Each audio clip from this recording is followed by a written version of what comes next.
기도합니다. 아멘.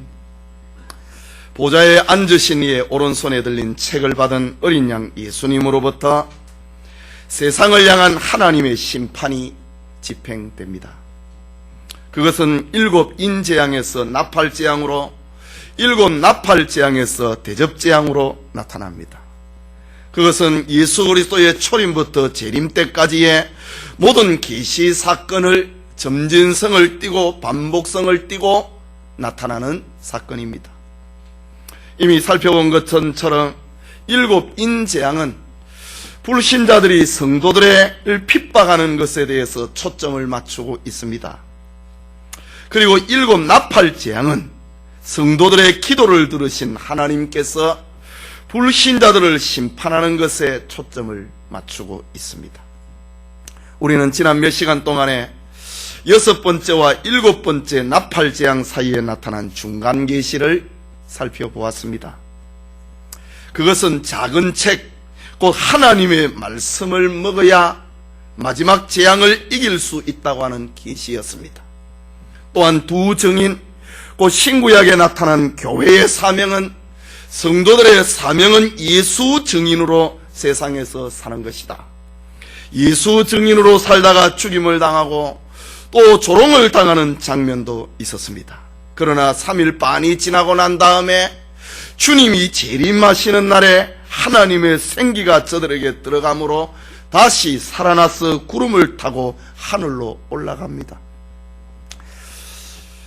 이것은 장차 성도들에게 나타날 찬란한 영광을 말하여 주는 것입니다. 하나님은 이 중간 계시를 통하여서 성도들의 세상에서의 인내와 성도들의 믿음이 얼마나 축복성을 가지고 있는가를 알려주는 것이었습니다. 오늘 본문은 7째 천사가 7번째 나팔을 부는 장면으로부터 시작이 됩니다. 그런데 7번째 천사가 나팔을 부는데 마지막 남은 큰 재앙이 나타나는 것이 아니라 재앙을 경고하는 그 전주곡, 노래를 부르면 앞에 전주곡이 나오는 것처럼, 전주가 나오는 것처럼 서곡이 등장합니다. 이것은 크고 무서운 마지막 재앙을 앞에 두고 계시록 12장에 이제 본격적인 적그리스도가 출현을 합니다. 용이 나오고 바다에서 올라오는 짐승, 땅에서 올라오는 짐승, 이제 본격적인 적그리스도가 출현을 하는 12장과 13장 큰 마지막 남은 재앙을 앞에 두고 천상에서 벌어지는 사건을 보여줍니다. 이것을 통해서 환난을 통과할 용기와 담력을 성도들에게 불어넣고 있는 것입니다. 끝이 이렇게 된다, 그것을 알려주고 마지막 남은 환난을 건너가라 라는 말씀입니다.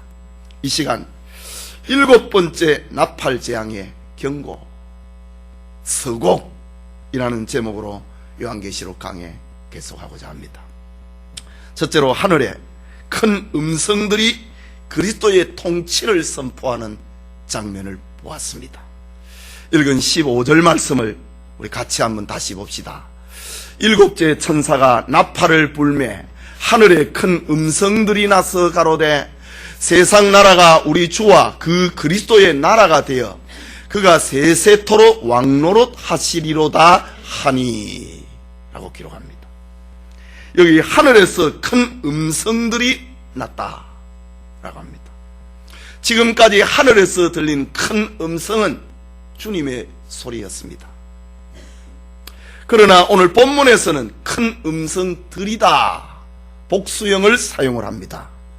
그렇다면 이 소리는 주님 자신의 소리가 아니라 주님의 명령을 받은 천사들의 소리임을 말합니다. 그 소리의 내용은 큰 소리들이 하늘에서 울려 퍼졌는데 그 내용은 세상 나라가 우리 주와 그 그리스도의 나라가 되어 그가 세세토록 왕노릇 하시리로다. 오늘 이 11장에 등장을 하고 있는 이 위치를 잘 생각을 해야 됩니다. 이제 마지막 남은 7번째 나팔재앙, 일곱 번째 나팔재앙은 일곱 가지의 대접재앙을 가지고 있습니다. 그 대접재앙의 핵심은 적그리스도의 출현입니다. 마지막 적그리스도의 출현입니다. 붉은 용이 본격적으로 교회를 괴롭히고, 바다에서 올라오는 짐승, 13장에 땅에서 올라오는 짐승, 그 짐승들이 하나님의 불택자에게 자기의 도장을 찍는, 666이라고 하는 도장을 찍는 마지막 일들을 지금 계획을 하고 있는 중입니다. 그것을 앞에 두고 하늘에서 천사들이 큰 소리를 들었습니다.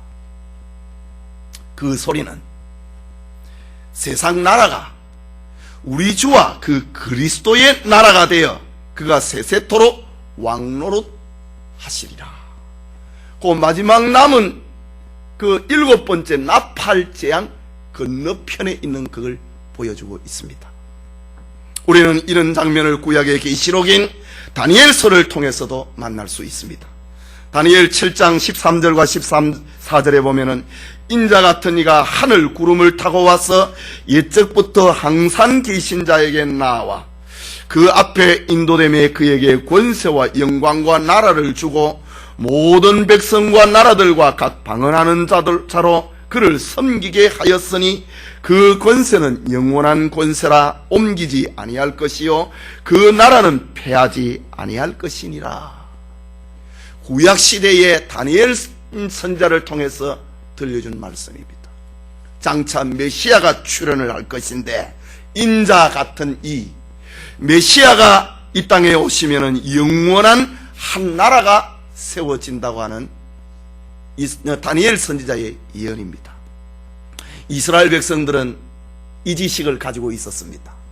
이스라엘 백성들은 장차 인자 같으신 이 메시아가 출현을 하면은 이 세상에 메시아의 나라가 세워지는 걸로 이스라엘 백성들은 그렇게 생각했습니다. 그래서 예수님이 이 땅에 출현했을 때에 헤롯 왕이 두려워했습니다. 예루살렘이 소동이 일어났습니다. 헤롯은 자기가 왕인데 이 땅에 왕이 출현했다고 하는 소리를 들었을 때에 헤롯 왕이 이 땅에 반란이 일어나는가 두려웠습니다.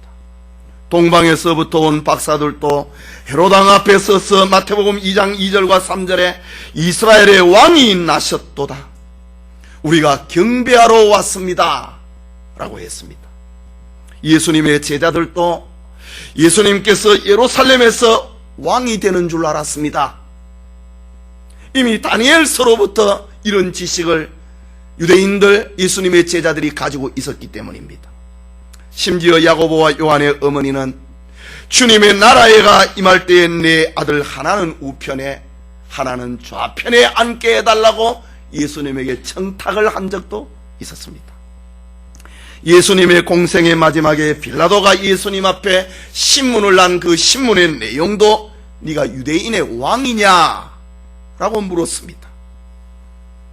예수님이 십자가에 달려섰을 때에 사람들은 유대인의 왕이여, 저가 이스라엘의 왕이로다, 지금 십자가에서 내려올지어다, 그러면 우리가 믿겠노라. 군중들은 십자가에 예수님을 달아놓고 밑에서 조롱했습니다. 이처럼 능력의 예수님께서는 그의 공생애 동안 늘 그에게는 왕에 대한 이미지를 지울 수가 없었습니다. 다니엘 선지자, 인자 같으신 이가 이 땅에 출현을 하면은 자기 나라를 세운다고 했을 때에 예수님 당시에 모든 사람들은 예수님께서 이 땅에 나라를 친히 왕되는 나라를 세울 줄 알았습니다. 그러나 예수님께서 세우시는 나라는 이 세상 나라가 아니었습니다. 요한복음 18장 36절에 예수께서 대답하시되 내 나라는 이 세상에 속한 것이 아니니라 라고 말씀했습니다. 예배드리는 성도님, 지금 이 세상은 공중의 권세를 잡은 자, 곧 사단이 다스리고 있다고 에베소서 2장 2절에 기록하고 있습니다. 물론 이것은 하나님의 허용이고 잠정적인 하나님의 조치입니다. 그러나 이 세상 끝날에는 하나님께서 세상과 사단과 그 추종자를 심판을 하십니다. 그리고 그리스도께서 세상을 통치하실 것입니다. 천사들은 지금 요한에게 큰 음성으로 이 위대한 진리를 들려주고 있는 것입니다. 그리스도께서 주가 되시고 그리스도의 나라가 되어서 그가 세세토록 영원토록 왕노릇 하실 것이다. 이것이 하늘의 큰 소리로 요한에게 들려준 메시지입니다. 원래 무죄 상태에 있던 세상은 하나님의 통치 아래에 있었습니다. 무죄 세계에서의 아담은 세상의 머리요 왕같은 존재였습니다. 그러나 아담의 범죄와 타락으로 죄가 세상에 들어오고 마귀가 이 세상을 통치하게 된 것입니다. 그러나 그리스도께서 이 세상에 육체를 입고 오셔서 자기 백성들을 위하여서 죄와 사망에서 구속하시기 위하여 십자가를 지셨습니다. 그리고 약속대로 재림하셔서 자기 백성들을 새하늘과 새 땅으로 옮기시고 영원히 세상을 통치할 것입니다. 지금 일곱째 천사가 나팔을 부는 장면은 사단의 지배를 받던 이 세상 나라와 그 백성들의 멸망을 선포하고 있는 것입니다. 다시는 세상에 불법이나 혼란이 없고 만물의 탄식이 있을 수 없는 그리스도가 영원토록 왕이 된다는 소리를 큰 소리로 천사들의 소리로 하늘에서 울려 퍼졌는데 요한은 그것을 들었습니다. 그렇다면 주님이 세세토록 왕노릇 하신다 라는 천사의 큰 음성은 현재의 고난받는 지상교회 성도들에게 얼마나 큰 위로가 되겠습니까? 또 마지막 큰 환난을 앞에 두고 있는 성도들에게 얼마나 큰 소망이 되겠습니까?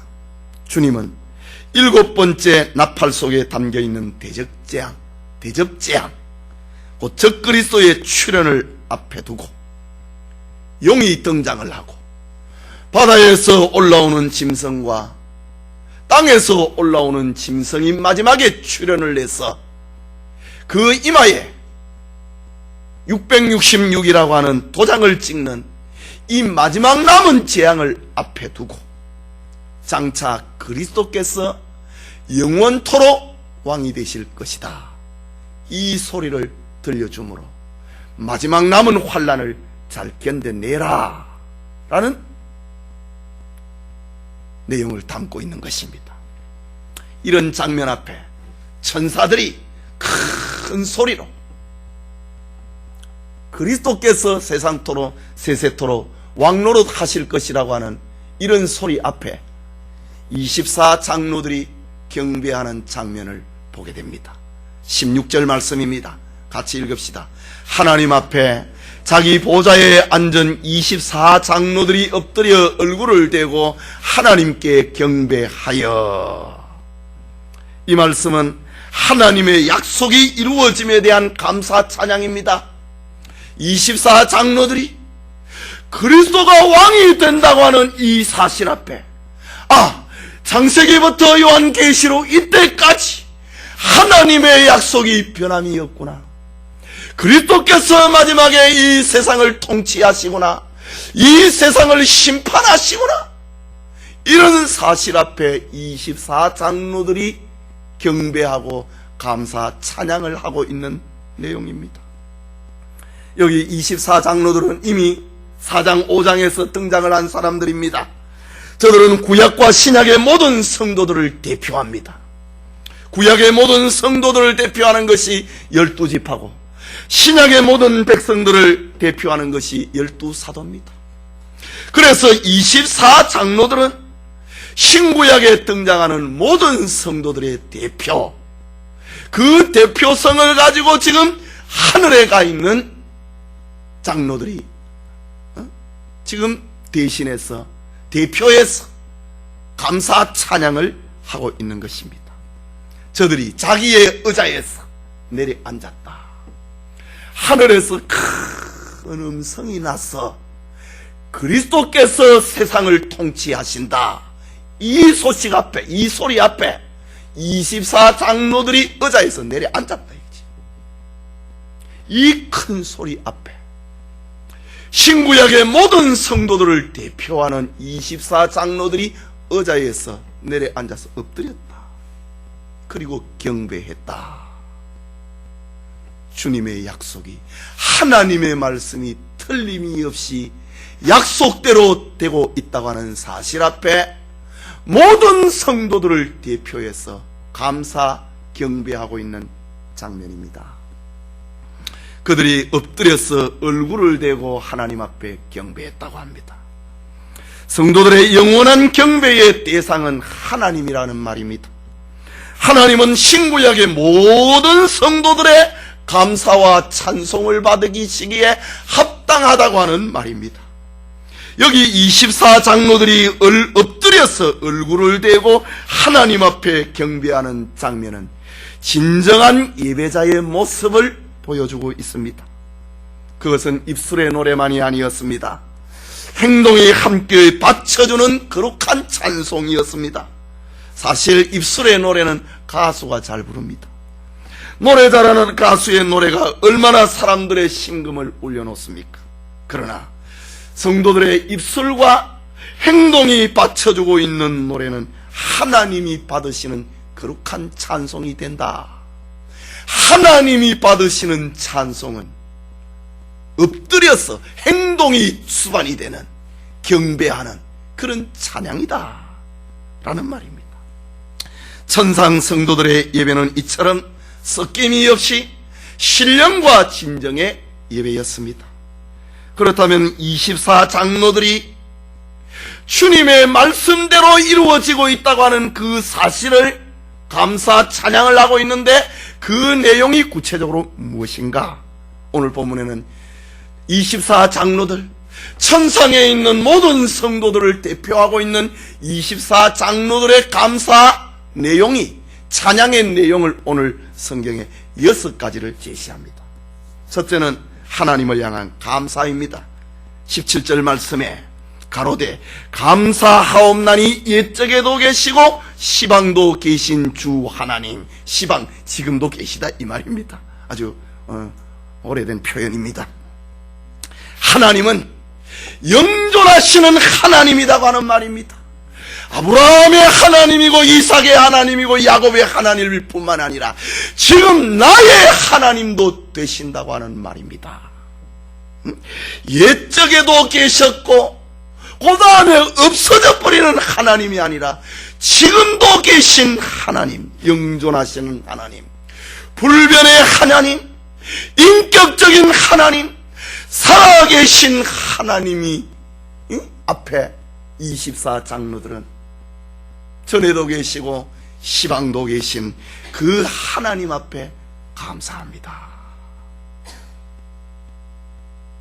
옛적에도 계셨고 출애굽의 역사를 일으키셨던 하나님, 아브라함에게 소명의恩총을 입히셨던 하나님, 다윗 왕국을 세우게 하셨던 하나님, 솔로몬의 기도를 받으셨던 하나님, 회개의 소리를 받으셨던 하나님, 그 하나님이 지금도 살아계신다는 사실 앞에 24장로들, 신구약의 모든 성도들을 대표하는 저들이 그 하나님 앞에 엎드려서 경배하고 감사하고 있다라는 말입니다.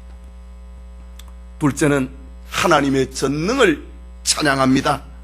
17절 중간에 곧 전능하신 이여, 무능한 존재를 향한 노래가 아니라 전능하신 이를 향한 찬양입니다. 하나님의 전능은 모든 성도들의 찬양의 내용이라는 말입니다. 하나님의 전능하심은 구약의 성도들과 신약의 성도들, 신구약의 모든 성도들의 찬양의 내용이 하나님의 전능이라고 하는 말입니다. 하나님의 전능은 천지 창조를 통하여 나타났습니다.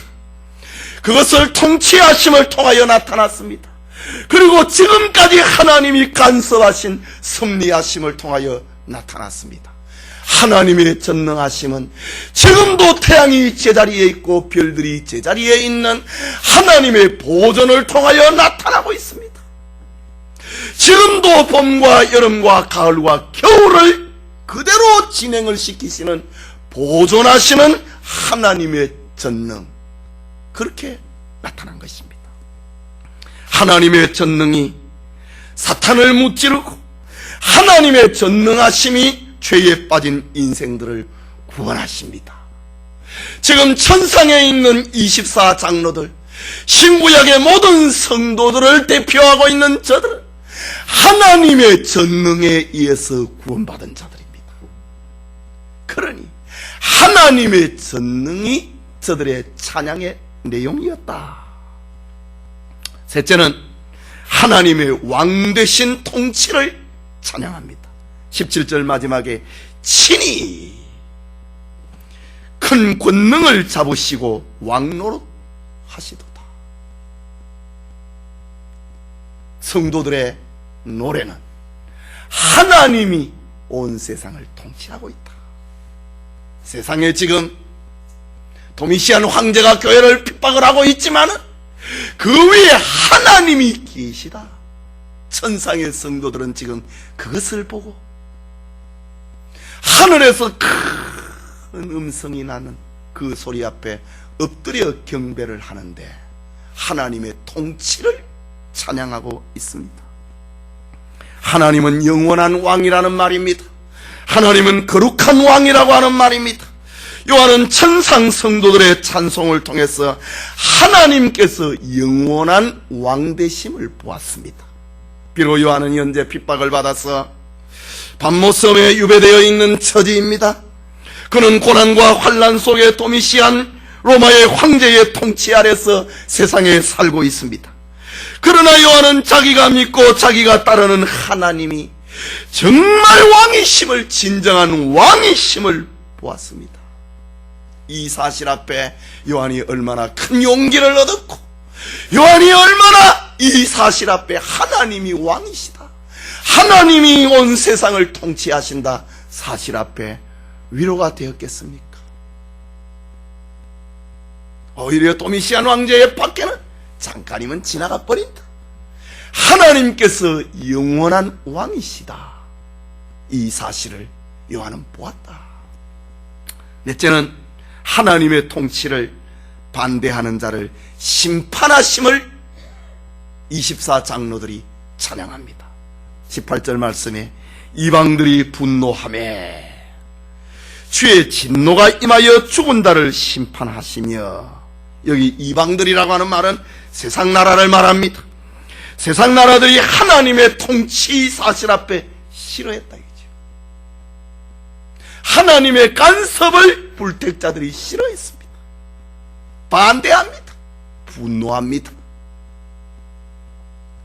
그러자 하나님께서 자신의 통치를 반대하는 자들을 심판한다. 하나님의 통치를 반대하는 자, 하나님의 통치하심 앞에 마음에 즐거운 마음을 갖지 아니하고 비뚤어진 마음, 분노하는 마음을 가진 자를 심판하는 광경을 보았습니다. 이것을 신구약의 모든 성도들이 찬양한다. 하나님의 통치를 반대하는 자를 하나님이 심판하는 광경 앞에서 성도들은 노래하고 있는 장면을 봅니다. 히브리서 9장 27절에 한 번 죽는 것은 사람에게 정하신 것이요 그 후에는 심판이 있으리니. 오늘 성경에 보면 아주 재미있는 표현, 죽은 자를 심판한다. 하나님의 통치를 반대하는 이미 죽어 있는 사람들 하나님이 다 심판한다 이 말입니다. 물론 살아있는 사람도 마지막에 또 심판받습니다. 신구약의 모든 성도들, 신구약의 모든 하나님의 통치를 반대하고 죽은 자들을 하나님이 심판하는 것, 죽으면 그보이다 그게 아니고 다 심판하는 이 장면을 24장로들이 노래하는 걸 보았습니다. 다섯째 때는 하나님께서 성도들에게 상 주심을 찬양합니다. 18절 중간에 종 선지자들과 성도들과 또 물은 대소하고 주의 이름을 경외하는 자들에게 상 주시며, 신구약 성도들의 대표인 24장로들의 천상의 노래 제목이 성도들에게 상 주심을 노래합니다. 상급의 대상은 먼저 종과 선지자라고 합니다. 이들은 복음 사역을 위해서 부름받은 사람입니다. 자신들의 한평생을 복음을 위해서 산 사람들입니다. 이들은 역사상 모든 복음의 종들을, 복음의 사역자를 총칭하고 있는 말입니다. 그 다음은 성도들입니다. 종 선지자들과 성도들과 라고 했습니다. 이들은 예수 그리스도의 속죄의 은총을 입은 사람들, 어린 양 예수님이 어디를 가든지 따라가던 성도들, 신앙의 정절을 지키던 성도들, 저들은 세상에 살면서도 이 세상과 구별된 삶을 살았던 사람들, 자기 몸과 마음과 물질과 시간을 주님을 위해서 살았던 성도들, 십자가를 진 사람들, 저들이 상을 받는 것을 보았다 이제. 그거를 24장로들이 찬양의 제목으로 삼습니다. 주님을 따라간 사람들에게 상 주는 그 장면 앞에 24장로들이 하나님께 찬양하더라. 성도들의 삶이 헛되지 않았다 이 말입니다. 성도들의 삶을 보상하시는 그 하나님 앞에 24장로들이 찬양했습니다. 그리고 물은 대소하고 주의 이름을 경외하는 자들이 상급의 대상이 됩니다. 물은 대소하고 주의 이름을 경외하는 자, 이것은 지역적으로, 인종적으로, 시간적으로 모든 시대 모든 사람들, 그 하나님의 모든 백성들을 총칭을 하고 있는 말입니다. 이들 모두는 살아계신 하나님 앞에 상 받는 자들입니다. 주님께서는 마태복음 10장 41절과 42절에 선지자의 이름으로 선지자를 영접하는 자는 선지자의 상을 받을 것이요, 의인의 이름으로 의인을 영접하는 자는 의인의 상을 받을 것이요, 또 누구든지 제자의 이름으로 이 소자 중에 하나에게 냉수 한 그릇이라도 주는 자는 내가 진실로 너희에게 이르노니 그 사람이 결단코 상을 잃지 아니하리라 하시니라. 주님을 위해서 산 모든 사람들이 상을 받는다 이 말입니다. 천상에서 상을 받지 못하는 이들이 없더라. 나는 별로 할 것이 없는데, 그러나 하나님께서는 냉수 한 그릇이라도 주를 위해서 대접한 자 상을 잃지 않더라. 아유, 나도 상 받습니까? 나도 상 받습니까? 이 사실 앞에 신구약 성도의 대표들이 찬양한다. 나도 시상의 대상이 되는가? 나도 주님을 위해서 산 것이 있었던가? 다 상을 받더라 이 말입니다. 이 사실 앞에, 상을 주시는 하나님 앞에 24장로들이 노래했습니다. 하나님의 통치를 반대하고 불평하고 분노하던 불신자들은 영원한 파멸로 심판하시지만, 하나님께 종과 선지자로 부름받은 이들, 속죄의 은총을 입고 주님을 따라가던 사람들, 그리고 주의 이름을 경외하는 모든 사람들이 다 상을 받게 됩니다. 이것이 천상 성도들의 찬송의 내용이었습니다. 요한은 그것을 보았다. 이 세상에서 예수님을 믿는다는 이유 때문에 어떤 고통을 받았든지 간에 그 강을 건너고 난 다음에, 환난의 강을 건너고 난 다음에, 죽음의 강을 건너고 난 다음에 하나님 앞에, 시상대 앞에서는 다 상을 받는 장면 앞에 구원받은 것만 해도 감사한데, 주님을 위해서 산 것 앞에 상 받는 사실에 찬양, 감사하더라. 여섯 번째는, 찬양은 마귀의 세력을 멸망시킴을 찬양합니다. 이 땅에 서는 성도들이 이들로 인하여서 얼마나 고통을 받았습니까? 얼마나 눈물을 흘렸습니까? 얼마나 괴롭힘을 당했습니까? 18절 마지막에 또 땅을 망하게 하는 자들을 멸망시킬 때로소이다 하더라. 천상 성도들의 찬양의 내용입니다. 땅을 망하게 하는 자들, 세상의 왕을 말합니다. 그는 세상의 신을 말합니다. 공중의 권세 잡은 자 곧 사단을 말합니다. 그리고 사단의 추종자들, 그 사자들을 말하는 것입니다. 주님은 이렇게 땅을 망하게 하는 자들의 심판에 대해서 말씀을 하십니다. 마태복음 25장 41절에 또 왼편에 있는 자들에게 이르시되 저주를 받은 자들아. 땅을 망하게 했던 자들은 저주받은 사람입니다.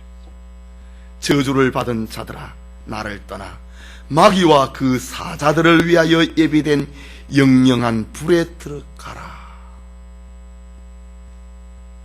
땅을 망하게 하는 자들은 세상에서 공중 권세 잡은 자들을 우두머리로 하고 그에게 붙어서 뜯어먹고 사는 모든 어두움의 백성들, 진리 없이 살아가는 백성들, 고깃덩어리 하나에 만족하던 사람들, 쾌락과 자기 사랑을 중심으로 산 사람들을 말합니다. 저들이 멸망을 합니다. 이들은 짐승의 표를 받고 세상에 살던 사람들입니다. 이 세상에서 주인처럼 살던 사람들입니다.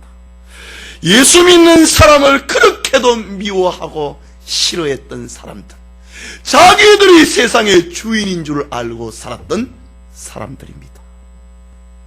저들에게 망하는 날이 온 것입니다. 저들이 망하는 날이 온 것을 본 것입니다. 주님의 재림은 바로 저들에게 멸망의 날이요, 저들의 종착지는 불과 유황과 타는 못이었습니다. 이 장면을 계시록 19장에 가면은 직접 주님이 던져내는 장면이 또 19장에 나오게 됩니다. 요한은 이렇게 천상에서 벌어지는 24장로들의 찬양을 들었습니다. 저들은 하나님을 향한 감사를 올리고 하나님의 전능을 찬양하고 하나님의 통치를 찬양하는 거였습니다. 그리고 하나님의 통치를 반대하는 자를 심판하시는 하나님을 보았다. 주님을 전하고 주님을 따라간 성도들에게 상 주시는 하나님을 보았다. 땅을 망하게 하는 마귀의 세력을 영원히 멸망시키시는 그 하나님을 보고 하나님 앞에 24장로들이 찬양하는 그 소리를 들은 것입니다. 우리는 이 신령한 24장로들의 찬양을 마음속에 간직해야 됩니다. 그리고 어두워가는 이 마지막 때에 영적으로 긴장해야 되는 것입니다. 마지막으로 요한은 하늘 성전 안에 있는 언약궤를 보았습니다. 19절을 같이 읽읍시다. 이에 하늘에 있는 하나님의 성전이 열리니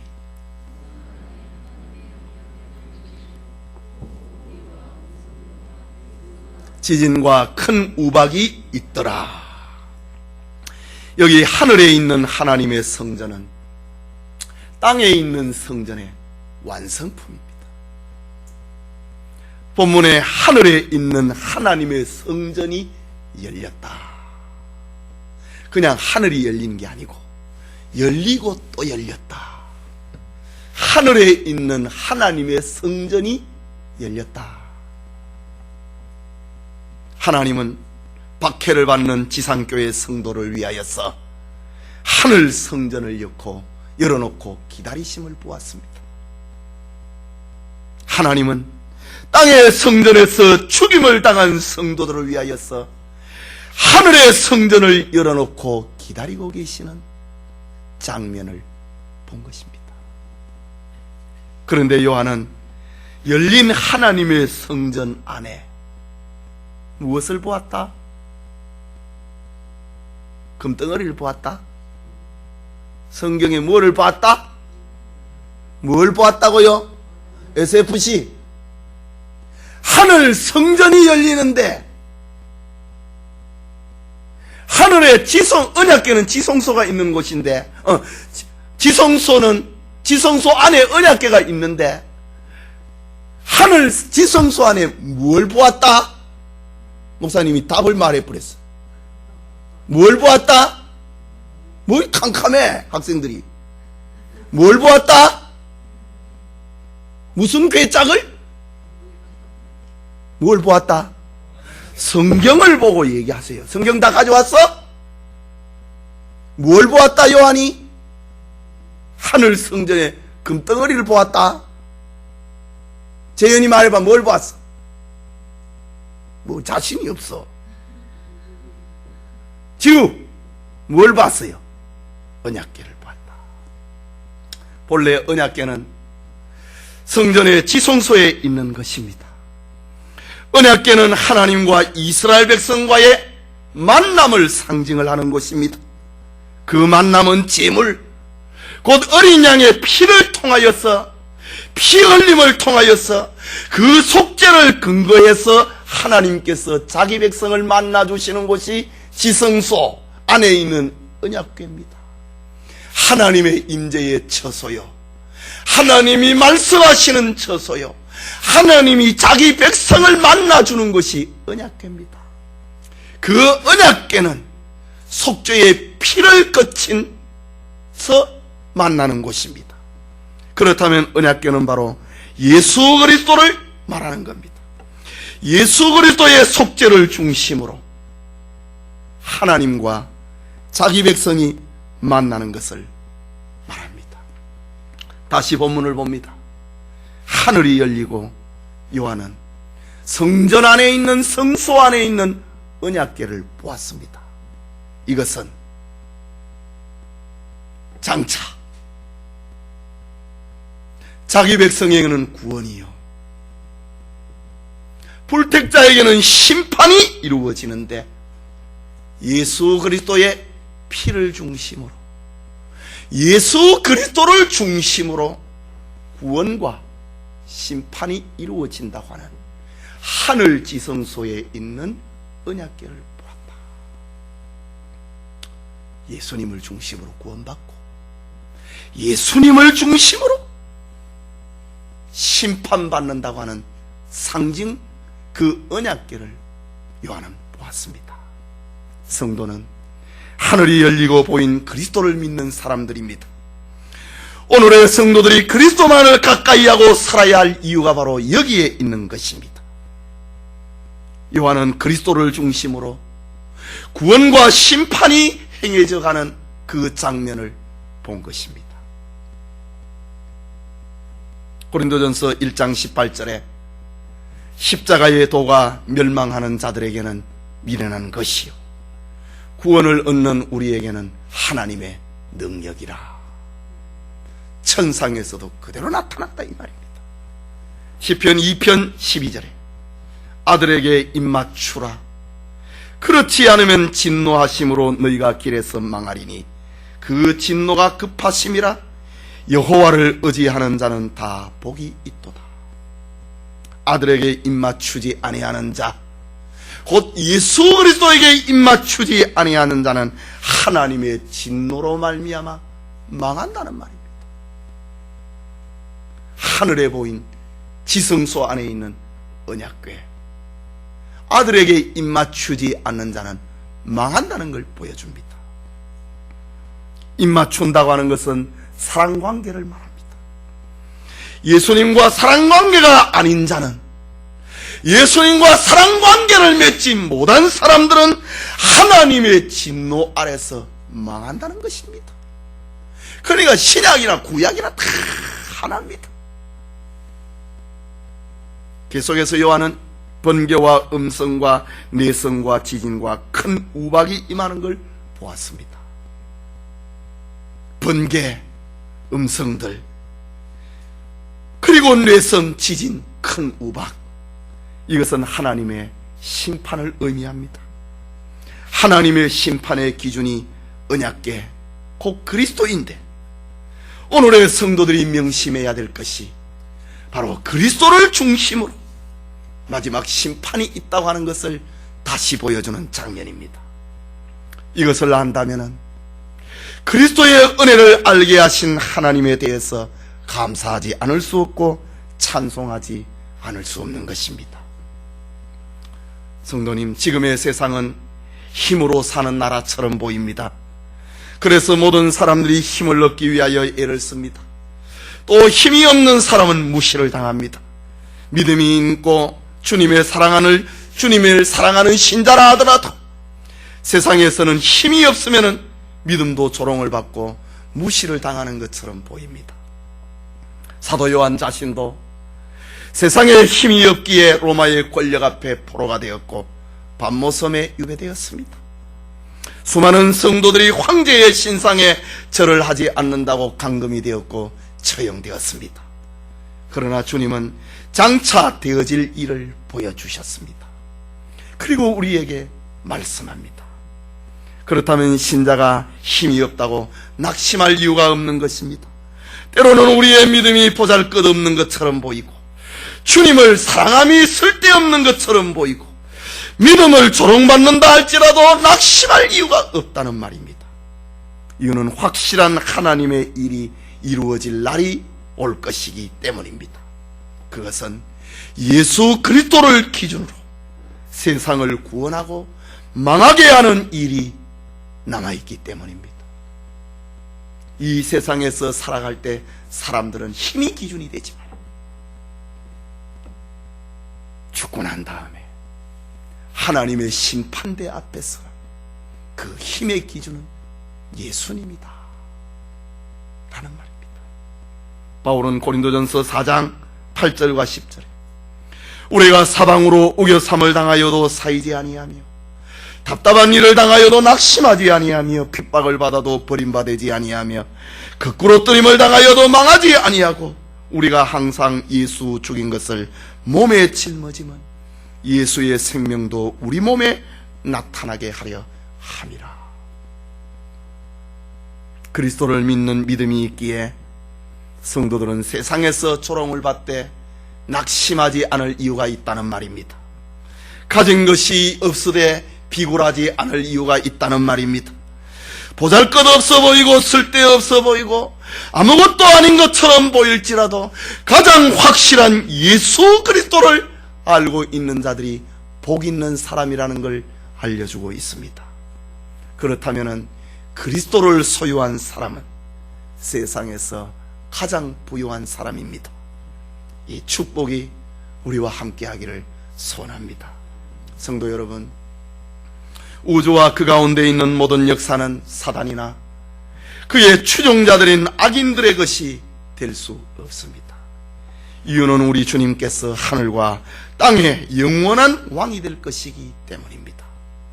하지만 그리스도의 나라가 건설되기까지 수많은 일들이 전개될 것입니다.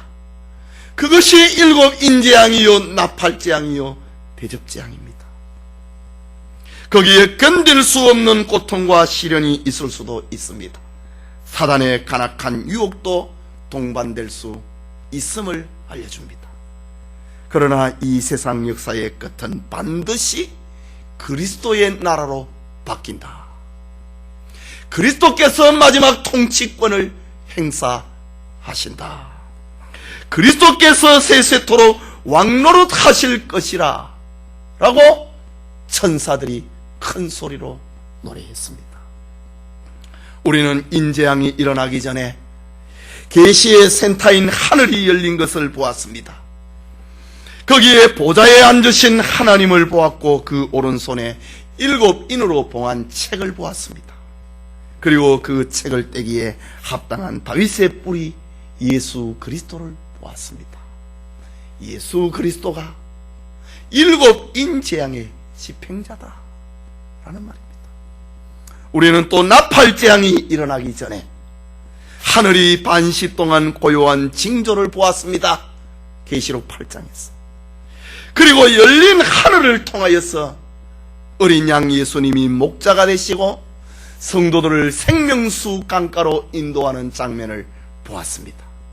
그리고 하나님께서 성도들의 눈에서 모든 눈물을 씻겨주는 것을 보았습니다.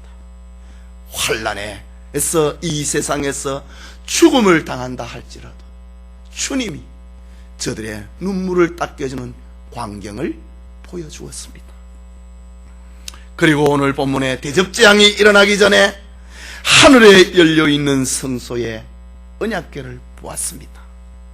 세상은 궁극적으로 그리스도께서 통치하시고 그리스도를 중심으로 세상은 구원과 심판이 있다고 하는 것을 보여주는 장면이었습니다. 확실히 세상은 하나님의 뜻대로 종결됩니다. 만물이 주에게서 나오고 주로 말미암고 주에게로 돌아감이라 영광이 그에게 세세에 있으리로다. 아멘. 그 자체입니다. 하나님의 진노가 임할 때에 모든 불신자들은 자기 행위를 따라 심판을 받습니다. 그러나 우리에게는 주는 그리스도시요 살아계신 하나님의 아들입니다 라는 고백을 간직을 한다면 그는 주의 이름을 경외하는 자의 반열에 서게 될 것입니다. 그리스도를 주라 시인하는 한마디의 고백과 실천, 그것이 하나님의 심판에서 구원할 것이란 말입니다. 이런 신앙 고백을 가지고 당당하게 세상의 한가운데를 걸어가는 성도들이 되시기 바랍니다. 이 축복이 우리 모두와 함께하기를 소원합니다.